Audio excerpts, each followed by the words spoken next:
अर्जुन खेत में गाय भैंस चरा रहा था। धूप तेज थी और अर्जुन पसीने से भीगा हुआ था। तभी हरिया उसके पास आया और उससे बोला। अरे मूर्ख, कब तक इन गाय भैंसों को चराकर अपना पेट भरेगा? भाई कोई काम धंधा क्यों नहीं करता है कि जिंदगी भर गाय भैंस ही चराएगा? हरिया भाई, आप तो जानते हो कि मैं एक अनाथ हूँ। मेरे माता पिता तो कोई धन धान्य छोड़कर नहीं गए हैं। इस समय तो व्यापार करने का कोई साधन ही नहीं मेरे पास, तो और क्या करूं? अरे भैया, तू तो बड़ा किस्मत वाला है। अर्जुन 10 साल का था जब माँ बाप मर गए और तब से गांव पर एक बोझ बना हुआ है। कुछ लोग तो ये भी कहते हैं गांव में बारिश नहीं हो रही है, बस तेरी मनहूस शक्ल की वजह से। अरे भैया, एक काम करना, अपनी ये मनहूस शक्ल लेकर कहीं और क्यों नहीं चला जाता? अरे अपना भला नहीं कर सकता तो कम से कम गांव वालों का भला कर दे। हरिया जोर से हंसता है और वहां से चला जाता है। अर्जुन चुपचाप सर झुकाकर खड़ा रहता है। गाय भैंस लेकर मुखिया के घर पहुंचा और वो थका हुआ और धूल से भरा हुआ था।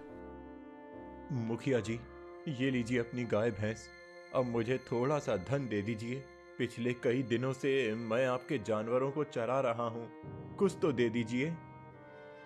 अरे क्या बकवास कर रहा है तू? अरे गाय भैंस चरा रहा है तो क्या बहुत बड़ा काम कर दिया है क्या तूने? मेरा तो ये एहसान मान कि तुझे ये काम करने के लिए दे रहा हूँ, वरना गाय भैंसों को जंगल में छोड़ दूंगा तो खुद ही वो अपना चरवर के रास्ता देखते हुए घर तक आ जाएंगे। तुझे तो 2 वक्त की रोटी मिल रही है, वही बहुत है। ज्यादा पर मत निकाल, धन चाहिए इनको बड़े आए। ठीक है मुखिया जी, अगर ऐसी बात है तो फिर मुझे ये काम नहीं करना। आपने काम देने से पहले कहा था कि आप मेहनताना देंगे। मैं सुबह से शाम तक जंगल में भरी धूप में जानवरों को चरा रहा हूँ और बदले में क्या मिल रहा है मुझे? सिर्फ 2 वक्त की रोटी, बस। अरे अरे अरे, अगर इतना बुरा लग रहा है तो भैया निकल जा यहाँ से। तुझे किसी ने बंधुआ मजदूर बनाकर रखा है क्या? जा जा जा, जा भाई जा। अर्जुन चुपचाप वहां से चला गया। रात उसने भूखे पेट बिताई।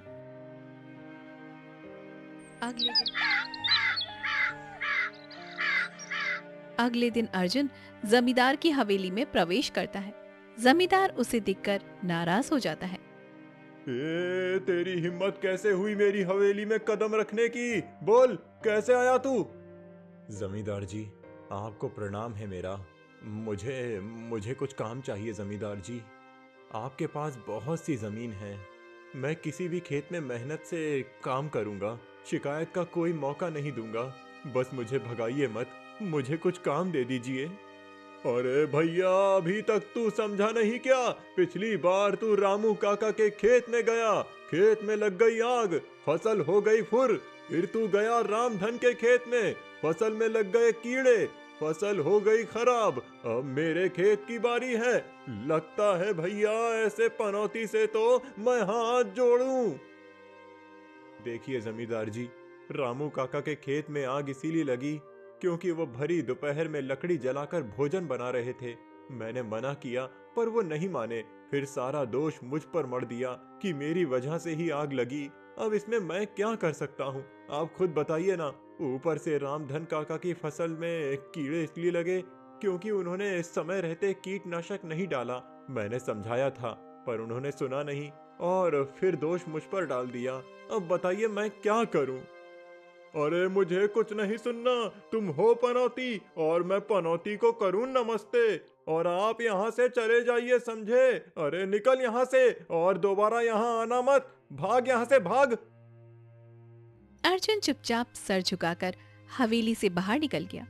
अर्जुन कुछ दूर चला तो सामने से मुखिया आते हुए दिखाई दिया। वो अर्जुन को देखकर व्यंग्य से हंसने लगा। हाँ, मैं जानता था कि तू जमींदार के पास जरूर जाएगा और ये भी जानता था कि वो तुझे धक्के मारकर बाहर निकालेगा।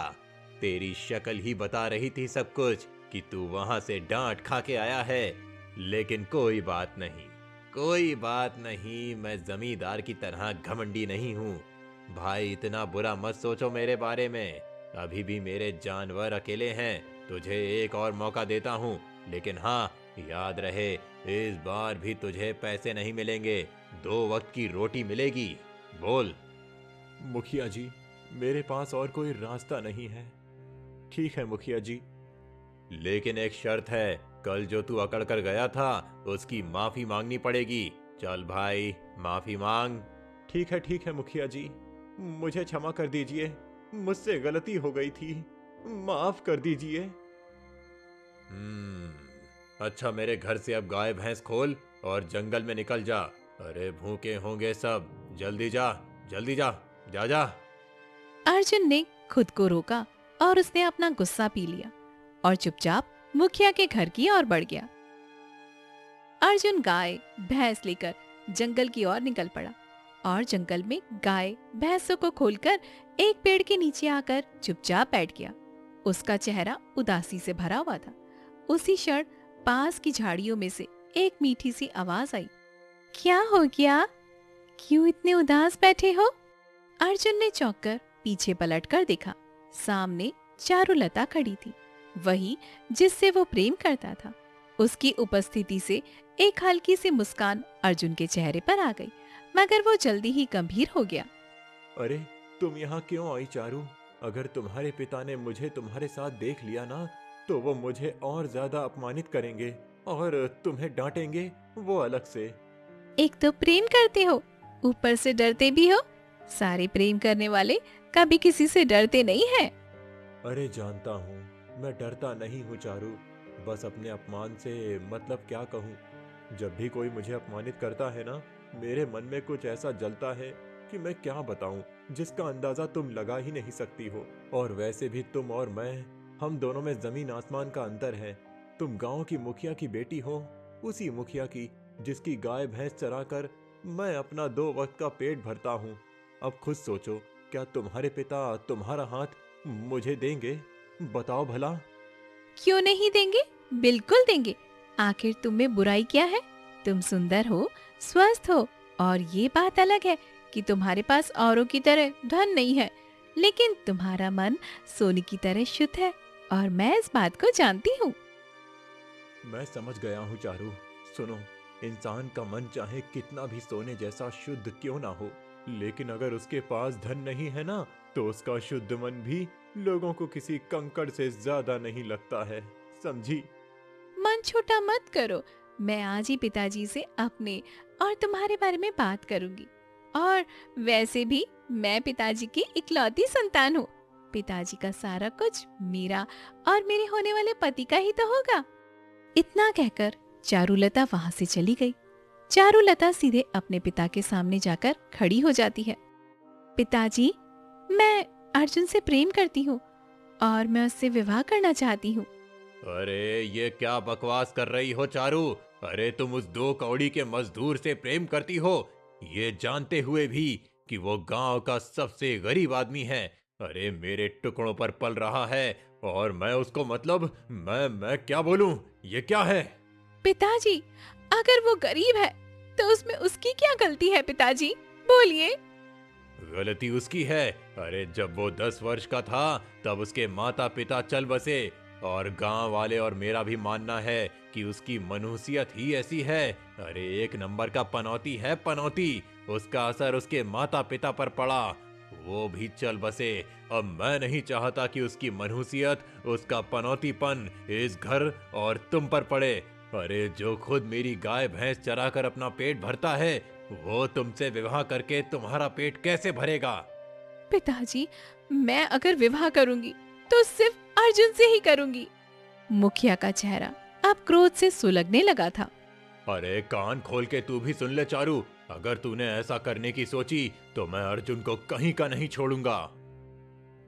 अर्जुन जब शाम को गाय और भैंस लेकर लौटता है तो उसे अपने घर के बाहर मुखिया खड़ा हुआ दिखाई देता है।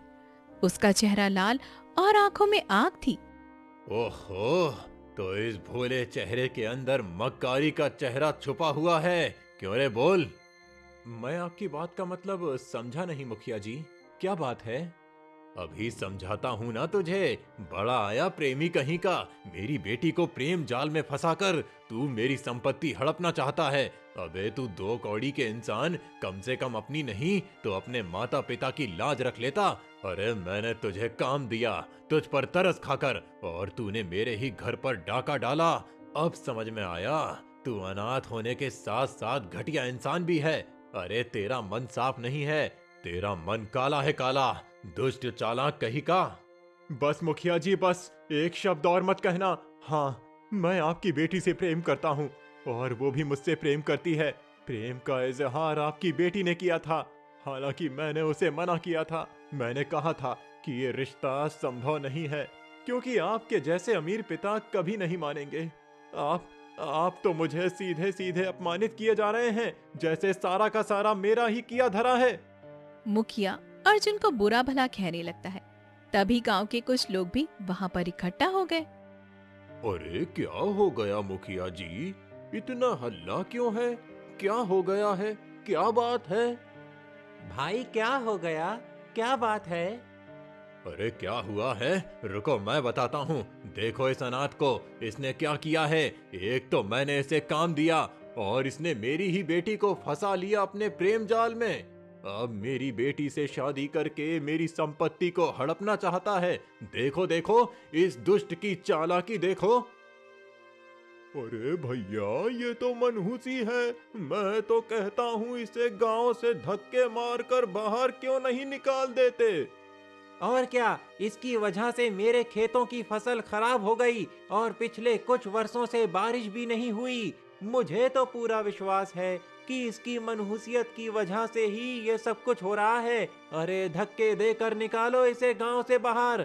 गांव में खुशहाली अपने आप आ जाएगी। अभी भी खड़े हो? बड़े बेशर्म हो, और बड़े बेशर्म होते भी तुम जैसे लोग हैं। वाकई में जो इतनी बात सुनने के बाद भी यहाँ खड़े हैं। अरे जाते क्यों नहीं? जाओ, निकल जाओ यहाँ से, निकल जाओ यहाँ से, भागो। अर्जुन चुपचाप लौटकर अपनी झोपड़ी में चला गया। वो पूरी रात सोया नहीं, बस चुपचाप वो रोता रहा। अगली सुबह अर्जुन बहुत जल्दी जंगल चला गया। वो एक ऊंचे वृक्ष के नीचे बैठकर आकाश की ओर देखने लगा। उसकी आंखें भर आईं। हे भगवान, क्या वास्तव में मैं मनहूस हूँ? पनौती हूँ क्या? एक तो बचपन में अनाथ हो गया, गांव वालों ने सहारा नहीं दिया, उल्टा मुझे मनहूस कहकर दुत्कारा। आखिर तूने औरों की तरह मेरा भाग्य क्यों नहीं संवारा? क्या मेरे भाग्य में सिर्फ अपमानित होना और गरीबी ही लिखी है? बोल भगवान, बोल। अर्जुन के शब्द हवा में गूंजे ही थे कि एक रहस्यमयी शांत आवाज सुनाई दी। हे बालक, तू बहुत तकदीर वाला है। अर्जुन ने थककर पीछे मुड़कर देखा। ये एक रहस्यमयी साधु थे और उसकी ओर मुस्कुराकर खड़े हुए थे। कौन हो आप और कहना क्या चाहते हो? तेरे माथे पर तेज झलक रहा है, तू रो क्यों रहा है? तू तो बहुत तकदीर वाला है, तू रो मत बच्चे। अर्जुन की आंखें नम हो गई। वो आगे बढ़कर बोला, अरे मजाक मत करो साधु महाराज, ये दुनिया मेरा मजाक उड़ाती है। जब मैं 10 वर्ष का था तब मेरे माता पिता इस संसार को अलविदा कह गए। तब से लेकर आज तक दूसरों की गुलामी करके अपना जीवन व्यतीत कर रहा हूँ। गांव वाले मुझे मनहूस कहते हैं और आप कह रहे हैं कि मैं तकदीर वाला हूँ। वाह! तू चिंता मत कर, तेरे भाग्य के सितारे पलटने वाले हैं। कुछ समय के बाद तुझे एहसास हो जाएगा कि तू वास्तव में एक तकदीर वाला है। इतना कहकर साधु जंगल की अंधेरी राह में लुप्त हो गया। अब मैं गांव में वापस तो नहीं जाऊंगा। जिस गांव में मेरे कदम मनहूस समझे जाते हों, वहां वापस जाने का मतलब है फिर से अपमानित होना। गांव तो बिल्कुल नहीं जाऊंगा। अर्जुन ने ठान लिया था और जंगल की गहराई में कदम बढ़ाए। अर्जुन चलता गया, एक नए राज्य में पहुंच गया। रास्ते में उसे एक यात्री मिला। भाई, ये कौन सा राज्य है? अरे तुम्हें नहीं पता ये कौन सा राज्य है? अरे भाई, ये नदियापुर राज्य है और इसके राजा हैं राजा विजय। तभी एक सैनिक आ धमका। क्यों, कौन हो तुम? मैं रामपुर राज्य का रहने वाला एक यात्री हूँ। तुम्हें पता नहीं क्या, रामपुर के यात्री यहाँ आए तो कर देना पड़ता है। राजा विजय को रामपुर राज्य के राजा पसंद नहीं, समझे? पर मेरे पास तो धन नहीं है। ये सुनकर सैनिक उसे बुरी तरह से पीटने लगा। अर्जुन ये दृश्य देख न सका और आगे बढ़ा। अरे बस करो, बहुत हो गया। अगर तुम सैनिक हो तो इसका मतलब ये नहीं कि यात्रियों को यातनाएं दोगे, समझे? तभी 2 और सैनिक वहां पर आ पहुंचे। अरे देखते क्या हो, ये भी इस राज्य का नहीं लगता। अरे इसकी हिम्मत कैसे हुई मुझे धक्का देने की? पकड़ो साले को, पकड़ो, घसीटते हुए राज दरबार में ले चलो। इसका फैसला तो महाराज करेंगे, चलो। सैनिक अर्जुन को पकड़कर राज दरबार में ले गए। राजा विजय सिंहासन पर गहरी सोच में बैठे थे। उनके बगल में मंत्री जगन्नाथ भी चिंतित बैठे हुए थे और अर्जुन को सामने लाया गया। ये कौन है और इसे यहाँ क्यों लाया गया है? सैनिकों ने सारी घटना सुना दी। तभी राजा गंभीर स्वर में कहने लगे। हम इस समय बहुत ज्यादा चिंता में हैं। शायद तुम्हें पता नहीं, कल मेरी पुत्री राजकुमारी सुलेखा जंगल में टहलने गई थी। उसने एक वृक्ष से फूल तोड़ दिया और उस वृक्ष पर राक्षस का साया था। अब वो होश में नहीं आ रही है, पर एक पहुंचे हुए साधु ने बताया कि उस पर राक्षस ने कब्जा जमा लिया है। सुलेखा तभी होश में आ सकती है जब नीली घाटी का विचित्र फूल लाकर उसके शरीर से स्पर्श कराया जाए। पर नीली घाटी में जाना मतलब मौत को बुलावा देना। सुना है कि परियां वहां स्नान करती हैं और राक्षस भी रहते हैं। किसी मनुष्य का वहां जाना उन्हें पसंद नहीं है। अचानक अर्जुन बोला। महाराज, अगर मैं विचित्र फूल तोड़कर आपके सामने लाऊं तो क्या आप मुझे छोड़ देंगे? अरे हाँ, बिल्कुल, हम तुम्हें छोड़ देंगे और ऊपर से हम तुम्हें इनाम भी देंगे। तो ठीक है महाराज, मुझे बताइए वो घाटी कहाँ है, और यदि हो सके तो मेरे लिए घोड़े का प्रबंध करवा दीजिए महाराज। आखिर तुम मेरी पुत्री के लिए अपने प्राण क्यों खतरे में डाल रहे हो, जबकि मेरे राज्य के बड़े बड़े वीर भी चुपचाप चले गए। महाराज, यूं समझ लीजिए कि मैं आज तक किसी के काम नहीं आ सका। अगर मेरा जीवन दान आपकी पुत्री का जीवन दान बन सके तो मैं ऐसा कार्य जरूर करूंगा। कम से कम किसी के काम तो आऊं। राजा विजय ने भावुक होकर सैनिकों की ओर देखा। नदियापुर राज्य की दाईं ओर जंगल की गहराई में जाओ। जब अजीब अजीब सी आवाजें सुनाई देने लगें तो समझ जाना कि घाटी का रास्ता शुरू हो चुका है। समझ गए? सैनिक अर्जुन को बाहर लेकर आए और उसे एक घोड़ा सौंप दिया। ये घोड़ा सबसे तेज दौड़ने वाला है। अब ये तुम्हारा है, जरा संभल के, ठीक है? उधर दरबार में मंत्री ने चिंतित स्वर में कहा। महाराज, ऐसा भी हो सकता है कि वो युवक आपको मूर्ख बनाकर चला गया हो। नहीं नहीं मंत्री जी, वर्षों से शासन कर रहे हैं, आंखों को पढ़ना जानते हैं। उस युवक की आंखों में सच्चाई थी और बहादुरी भी। मूर्ख बनाने वाले को मैं तुरंत पहचान लेता हूँ। अब या तो ये नीली घाटी में मरेगा या फिर ये पुष्प लेकर आएगा। अर्जुन घोड़े पर सवार होकर नीली घाटी की ओर निकल पड़ा। जैसे ही अर्जुन नीली घाटी के नजदीक पहुंचा, जंगल अजीबोगरीबो आवाज से गूंजने लगा। अरे, ये कैसी आवाजें हैं? जैसे कोई मुझे देख रहा हो। बाप रे बाप, घने पेड़ों के बीच कुछ तो है। घोड़ा अचानक एक पेड़ से टकराया और अर्जुन नीचे गिर पड़ा। एक विशालकाय पंछी की परछाई उसके ऊपर मंडराने लगी। ये कोई पंछी है या कोई राक्षस? बाप रे बाप, ये तो कितना विशाल है। बाप रे बाप। तभी पक्षी नीचे उतरा। उसकी आंखें चमक रही थी, लेकिन वो हिंसक नहीं था। अर्जुन ने धीमे से उसके पैरों को पकड़ लिया। पक्षी ने बिना कुछ कहे उड़ान भरी और अर्जुन को अपने साथ ऊपर ले गई। पक्षी ने अर्जुन को झील के किनारे उतार दिया और बिना कुछ बोले वो वहां से घाटी की ओर चल पड़ा। और वहां पर नीली धुंध फैल रही थी। पानी से हल्की नीली रोशनी निकल रही थी। झील में 2 सुंदर परियां स्नान कर रही थी। उनके पंख चमक रहे थे। उन्होंने अर्जुन को देखा। मनुष्य, क्या तुम्हें नहीं पता कि यहाँ आना मना है? यहाँ परियों की घाटी है।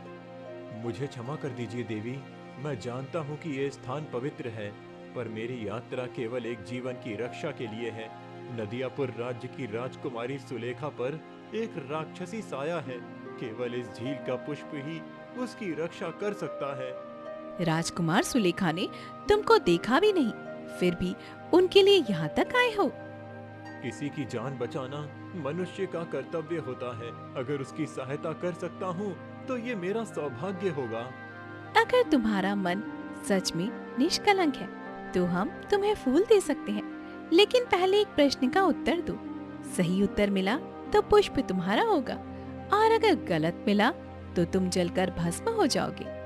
मैं तैयार हूँ, आप प्रश्न पूछिए। प्रश्न ये है कि वो कौन सी वस्तु है जो जितनी बार बांटी जाए उतनी ही बढ़ती जाती है। प्रेम। प्रेम ही एक ऐसी वस्तु है जो जितना अधिक बांटोगे उतना ही बढ़ता जाएगा। अचानक एक रंग बिरंगी किरण झील से निकली और जल के ऊपर एक पीला पुष्प धीरे धीरे ऊपर आता है। सही उत्तर। तुम्हारा मन सोने की तरह शुद्ध है। ये रहा पुष्प, इसे छुओ और तुम वहीं पर पहुंच जाओगे जहां से तुम आए थे। अर्जुन ने पीले पुष्प को दोनों हाथों से उठाया और जैसे ही उसने उसे छुआ, अगले ही पल अर्जुन घोड़े सहित महल के मुख्य दरबार के बाहर पहुंच गया। अर्जुन महल में चला गया और राजा विजय के समक्ष उसने पुष्प रख दिया। वाह वाह वाह युवक, तुमने वाकई में कर दिखाया। ये वही पुष्प है जिसकी खोज में कई वीर लौट कर नहीं आए। अद्भुत, चमत्कार, गजब। बहुत बढ़िया, बहुत बढ़िया। राजा विजय तुरंत पुष्प को उठाकर राजकुमारी सुलेखा के शरीर पर स्पर्श करता है। जैसे ही पुष्प उसकी त्वचा से स्पर्श करता है, उसकी आंखें धीरे धीरे खुलने लगती हैं। पिताश्री, पिताश्री। तुम नायक हो युवक, नायक, और तुम्हारी इस बहादुरी का शरण हम वाकई में कभी नहीं चुका पाएंगे। लेकिन अगले ही पल सुलेखा की आंखों में विचित्र चमक दौड़ गई और उसका चेहरा अचानक भयानक और रौद्र हो गया। अरे ये क्या हो रहा है? ये क्या हो रहा है? महाराज, ये तो कोई अपशगुन लगता है। अचानक कमरे के कोनों से धुआं उठने लगा और उसमें से एक राक्षस प्रकट हुआ।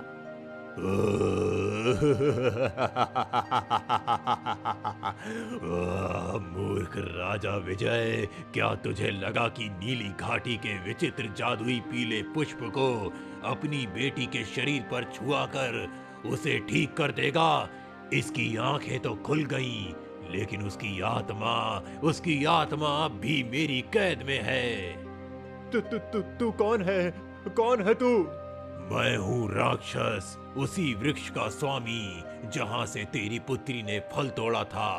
वर्षों से मेरी आत्मा उस वृक्ष से जुड़ी हुई है। जिसने भी उस वृक्ष के फल को तोड़ा है वो जीवित नहीं बचा।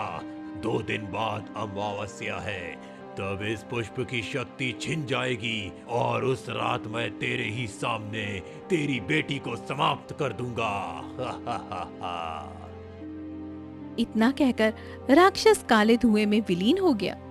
मंत्री जी, जल्दी से उस साधु को बुलाओ जिसने नीली घाटी से पुष्प का उपाय बताया था। कुछ ही देर में साधु कक्ष में पहुंचा।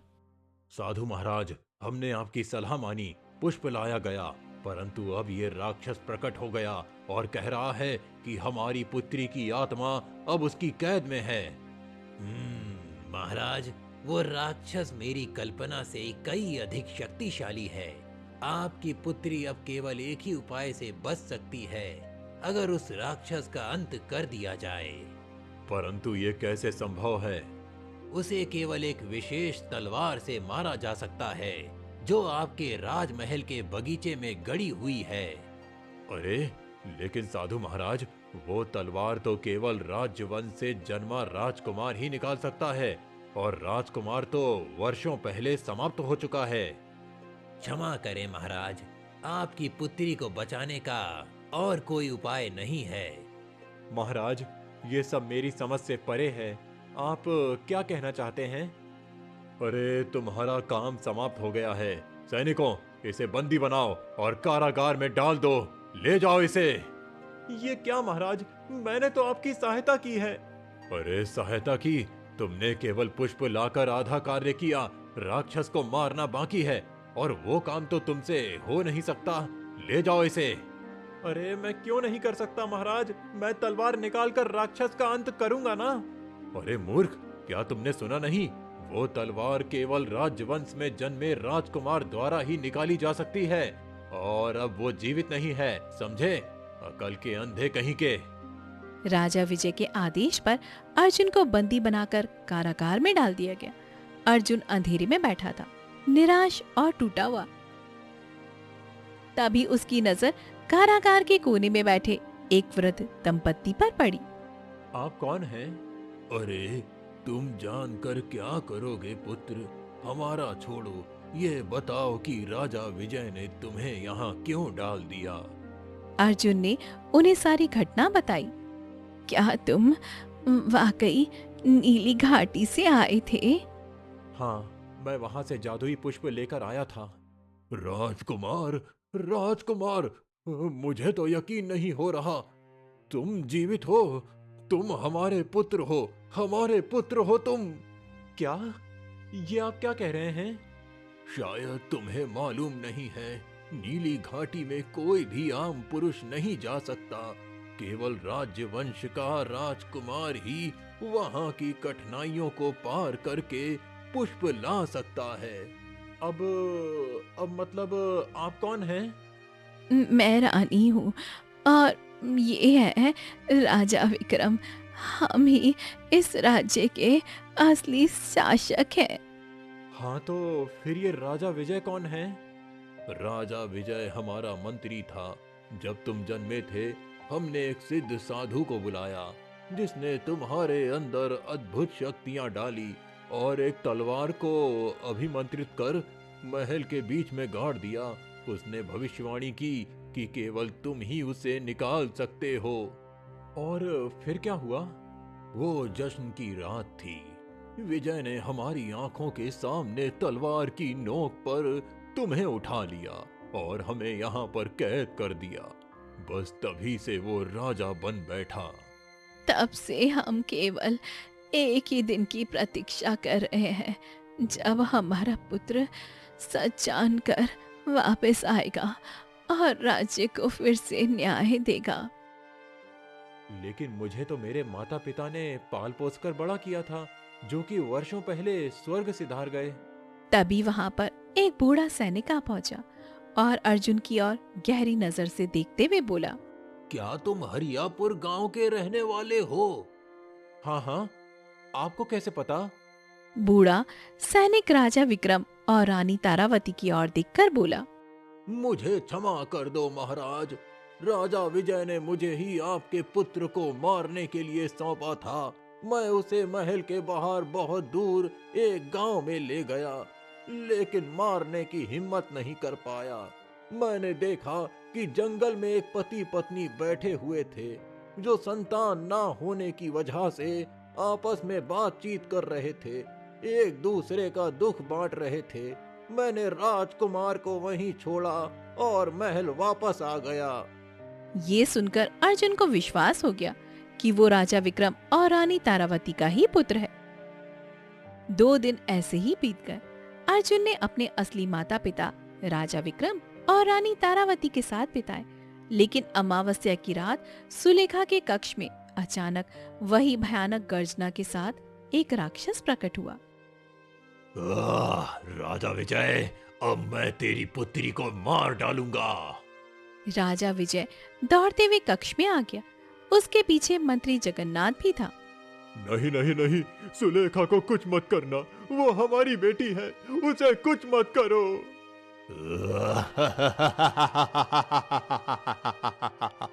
तेरे आंसू अच्छे नहीं लग रहे राजा। वैसे भी तूने ये राज्य छल से हड़पा था। अरे तू एक धोखेबाज शासक है। मंत्री जगन्नाथ गंभीर स्वर में बोला, महाराज, वो युवक जिसे हमने कारागार में बंद कराया था, हो सकता है कि वही हमारी आखिरी उम्मीद हो। वही युवक जो नीली घाटी से पुष्प लेकर आया था। हो सकता है कि वही तलवार भी निकाल ले। अब ठीक है। अच्छा ठीक है। मंत्री जगन्नाथ तेजी से सीढ़ियां उतरते हुए कारागार पहुंच गया। अर्जुन दीवार से टिककर बैठा हुआ था। अर्जुन, हमें आपकी सहायता चाहिए। अर्जुन कुछ देर तक विचार में ही रहा, फिर उठकर खड़ा हुआ। अर्जुन ने चुपचाप तलवार की ओर हाथ बढ़ाया और एक तेज रोशनी चमकी और तलवार अपने आप अर्जुन के हाथ में आ गई। तलवार से नीले आभा निकल रही थी। अर्जुन हाथ में चमकती तलवार के साथ राजकुमारी के कक्ष में आ पहुंचा। हाँ, तू फिर आ गया। अब तो मैं तुझे खत्म कर दूंगा। अर्जुन ने बिना कुछ बोले राक्षस पर वार किया। भीषण युद्ध हुआ और अंत में अर्जुन ने तलवार घुमाकर राक्षस का अंत कर दिया। राजा विजय, मंत्री जगन्नाथ और राजकुमारी स्तब्ध होकर अर्जुन को देख रहे थे। ये तलवार तो सिर्फ राजवंश का असली राजकुमार ही निकाल सकता है। ये कैसे संभव हुआ? क्योंकि मैं ही इस राज्य का असली उत्तराधिकारी हूँ। तभी महल के द्वार से राजा विक्रम और रानी तारावती प्रकट होते हैं। देखा विजय, मेरा मन कहता था कि मेरा पुत्र जीवित है और आज वो हमारे सामने खड़ा है। फिर वही बूढ़ा सैनिक दरबार में आता है और हाथ जोड़कर खड़ा हो जाता है। महाराज विजय, वर्षों पूर्व आपने मुझे उस बालक को मारने का आदेश दिया था, लेकिन मैं ऐसा नहीं कर पाया। मैंने उसे संतानहीन दंपत्ति के पास छोड़ दिया और वो वही दंपत्ति थे जिन्होंने इसे पाला। यही नीली घाटी से पुष्प लेकर आया है। आज उसने तलवार निकालकर ये सिद्ध कर दिया कि यही सच्चा उत्तराधिकारी है। राजा विजय, आपने मेरे परिवार के साथ कितना बुरा किया, फिर भी मैंने आपकी पुत्री की रक्षा की। मुझे क्षमा करो राजकुमार, मैं अपने अपराध का दंड चाहता हूँ। मुझे कारागार में बंद कर दो। अर्जुन ने मंत्री जगन्नाथ की ओर देखा। मंत्री ने सर झुका लिया और राजा विजय को कारागार ले जाया गया। अर्जुन ने सुलेखा की ओर देखा और कहा, तुम मेरी बहन जैसी हो सुलेखा। राजा विक्रम ने अर्जुन को राज्य का उत्तराधिकारी घोषित कर दिया। प्रजा में उत्साह की लहर दौड़ गई। अर्जुन शाही वेशभूषा में गांव में आया। मुखिया पश्चाताप की अग्नि में जलते हुए बोला, हाँ, वही अर्जुन जिसे तुमने मनहूस कहा था। लेकिन अब मैं इस राज्य का राजकुमार हूँ। जिन माता पिता ने मुझे 10 वर्ष की उम्र में छोड़ा, वो मेरे असली माता पिता नहीं थे। मेरे असली माता पिता राजा विक्रम और रानी तारावती हैं। मुझे क्षमा करें राजकुमार, मैंने आपके साथ बहुत बुरा किया। मुझे क्षमा करें। मैं क्षमा करता हूँ क्योंकि मैं तुम्हारी पुत्री चारू से प्रेम करता हूँ। अर्जुन और चारू का विवाह धूमधाम से संपन्न हो गया। तभी वहाँ पर साधु प्रकट हुआ। क्या कहा था मैंने कि तू तकदीर वाला है? देख कितनी मुसीबत आई, फिर भी तू बच गया और एक बार फिर से राजकुमार बना।